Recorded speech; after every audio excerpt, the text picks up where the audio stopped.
much, Andy, and thanks to all of you for tuning in. We're here today to talk about the new integrated disclosures. The rule that we're talking about today is the one where the CFPB effectuates its statutory mandate to combine the disclosures required by the Truth in Lending Act and RESPA, and this is the third in a series of programs that Jack and I have done. We first did one that was an overview of the new integrated disclosures, and back in May, we did one that focused entirely on the loan estimate. So the final piece of the puzzle is up for discussion today, and that is the closing disclosure. There is an incredible level of detail in the new closing disclosure, and so even though we have a lot of time before this takes effect, you need to go through it in layer because you'll absorb different pieces of the new requirements each time you go through it. Today's program is going to give you an overview of the new form, and it has a lot of different permutations or iterations. You've got one for transaction without a seller, one where there is a seller, you've got one where it's an initial loan, you've got refinance, etc. And then the form itself has more than a dozen component parts. I think it's closer to 20, actually. So we'll talk about the component parts. And then in the second half of the program, we're going to drill down to some of the spots that we believe may constitute violation traps. So we'll give you a taste for the detail.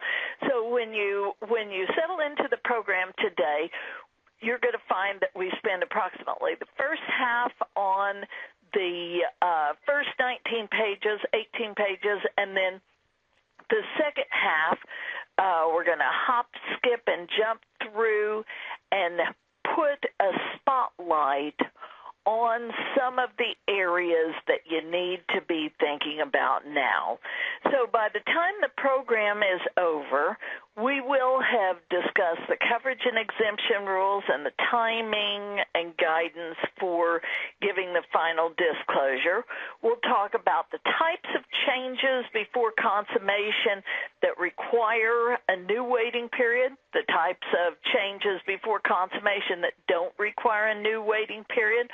We'll talk about the circumstances under which you're going to be making refunds and what the timing is on that, and we will give you an overview of the content of the new closing disclosure and talk about the new rules.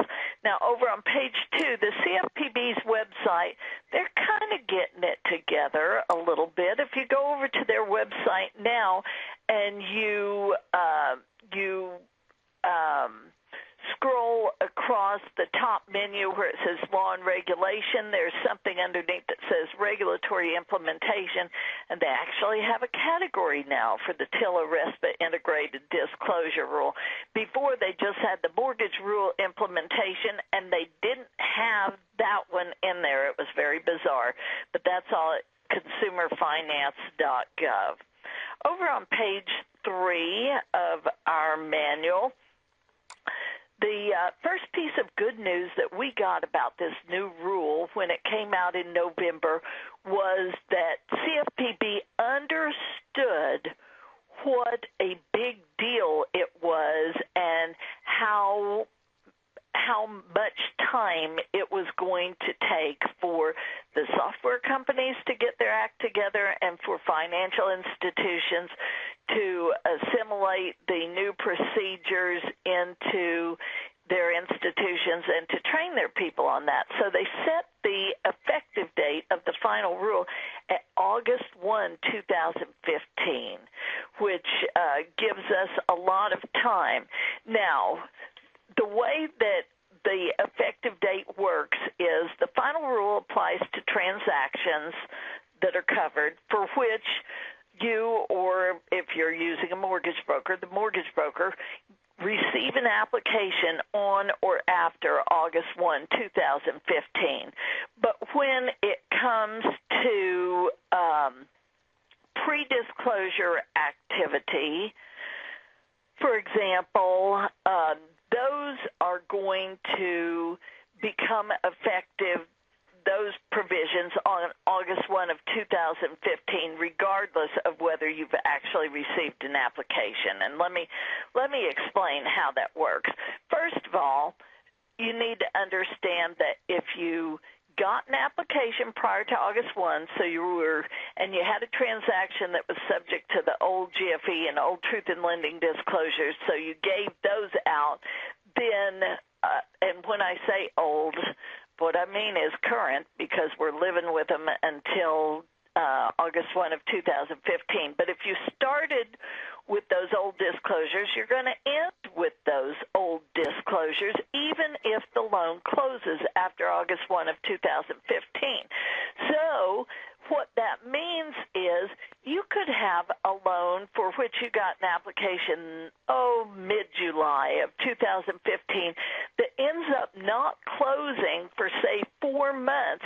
You're going to have that period of time after August 1 where you're still going to need to be able to generate the old HUD-1 or HUD-1A form, because if they receive the old disclosures, old/current, initially, then that's what they receive at closing. Now, in terms of the rule beginning to apply on August 1, 2015 to pre-disclosure activity, remember that until the customer has received the loan estimate, there are certain things that you can't do. For example, you can't impose a fee other than a fee for the bona fide cost of a credit report, and also you can't require the submission of documents verifying information relating to the consumer's application. So those restrictions come into play August 1, 2015, regardless of whether you have received an application on the loan or not at that point. Then we get into various definitions, and Jack's going to take us on a quick walk through the definitions. Yeah, I'm going to do exactly that. We start on page 4, and just a brief comment. Mary Beth kind of went through and explained this is the third part of a 3-part series that we've run over the last, 6 months. And the one we did last month dealt with the loan estimate.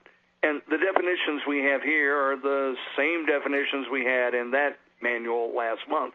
So Mary Beth had gotten all the homework done this morning, and many of you listening this month also participated in last month's program, and I know that's going to be helpful as we get into this a little deeper. For those of you that didn't participate in last month's program, we're still covering everything in this one, but it would be a very good suggestion to go back and get the archive copy of last month's program. As we get into this, you're going to find out that a lot of the instructions, you have items that are exactly the same in a closing disclosure as they were in the loan estimate. And the instructions here say, just see the instructions for the loan estimate. So that's why it would be helpful to have the information from that prior program.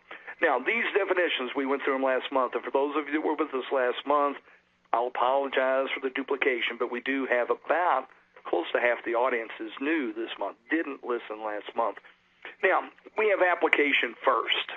And the term has modified a little bit over time.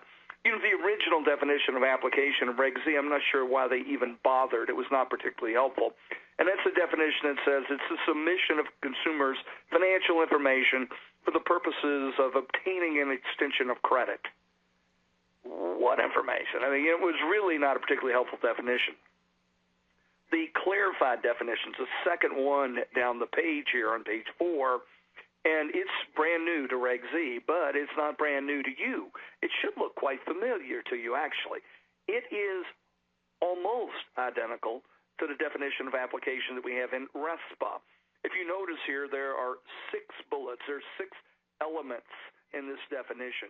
The definition we had under RESPA had 7 elements. So they've deleted 1, and it's not particularly important, but we'll talk about it in just a second.